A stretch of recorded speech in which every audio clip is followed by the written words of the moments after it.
I've decided that the release of Rick and Morty Season 3 deserves a lot of attention, and so I'm implementing a new video series called Tuesdays with Morty to discuss my notes on the latest Rick and Morty episodes. Maybe some of the episodes will prove my theories, maybe some will debunk them. Let's find out. By the way, expect the visuals to be minimal since it's harder to get screenshots from new episodes. Oh, and for those youngsters among us who have no idea what life was like in the long ago, the title I'm using, Tuesdays with Morty, is a play off the book/movie Tuesdays with Maury. So, Season 3, Episode 2, Rickmancing the Stone, is a Mad Max spoof where Rick, Morty, and Summer go on a dangerous adventure into a post-apocalyptic world where violent cannibals in crazy vehicles roam. Morty and Summer are working through Beth and Jerry's pending divorce by taking out their frustrations in some bizarre ways, and Rick is after various pieces of the valuable isotope 322. To pause and establish this, yes, Beth and Jerry are in the midst of divorcing, but the deal's not done yet, they're only separated. Jerry is shown moving out of the house, and Beth is wavering back and forth as to whether she's making the right decision. There is some short talk about lawyers, but it seems clear to me that no papers have been signed yet, and I highly doubt that Jerry will sign on the dotted line without some more protesting or whining or something very Jerry-like. If Jerry mans up, like Morty suggested he should, then a divorce will probably proceed smoothly. If Jerry doesn't, I expect to see him crying in front of a divorce court judge, begging for marriage counseling or something of that nature. But it's too early in their split to call how Jerry is going to handle this long term. I'm also starting to believe that Jerry is going insane or having mental breakdowns. 2 times in Season 3, Episode 2, Jerry has heard the wind call him a loser.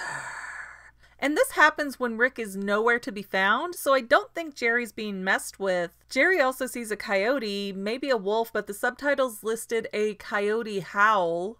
And that coyote eats Jerry's unemployment check, throws it up, and walks away. Like, what the heck? Guys, if Jerry's not going crazy, I have no idea what's going on here. Maybe the series just wants to highlight how pathetic Jerry is, but like Summer said about Hemorrhage's mustache, that's like putting a hat on a hat. Because everyone already knows that Jerry is pathetic and a loser. Now, with the rest of the plot from that episode, I find it very interesting that Rick flat out abandons Summer and Morty in the Mad Max world and goes home. In my opinion, this strongly supports my theory about Rick's wife. If you haven't watched that video, you should. If you refuse to do as requested, in a nutshell, I think Rick is up to something involving Beth and his missing ex-wife. While missing in that we've never truly seen her on the show, we actually have no firm evidence about what happened to her since Season 3, Episode 1 gave us a totally fabricated origin story. Now, the series has flat out stated that Rick is only around his family because Morty's low intelligence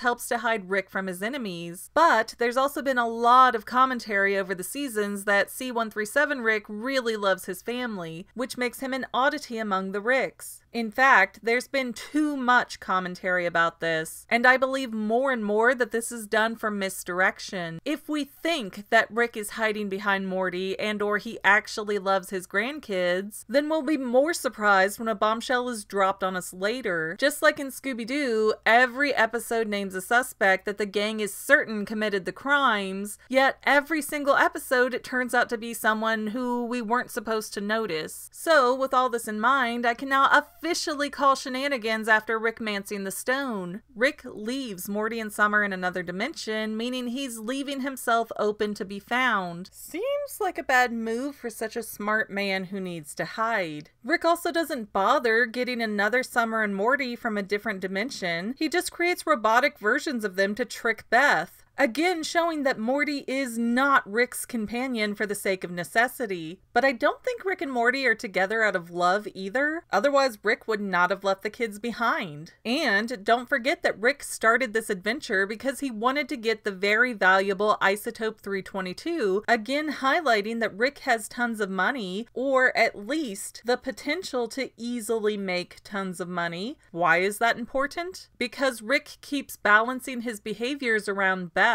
He makes the robot kids to keep her happy. He recovers the kids twice this season, so she'll, quote, take him back. And if Rick has the means to support himself, jumping through those hoops doesn't make any sense for his character. So, once again, I'm theorizing that Rick is not in the Smith household to be near Morty. Rick is there to be near Beth. And I think the answer as to why is going to be mind-blowing. My personal guess can be found in my first Rick and Morty theory involving Diane Sanchez, and I still think that's on the right track as of right now. But hey, I'm willing to reshape my ideas as the show continues and we get new clues. And that's it for now, so we'll see you next week.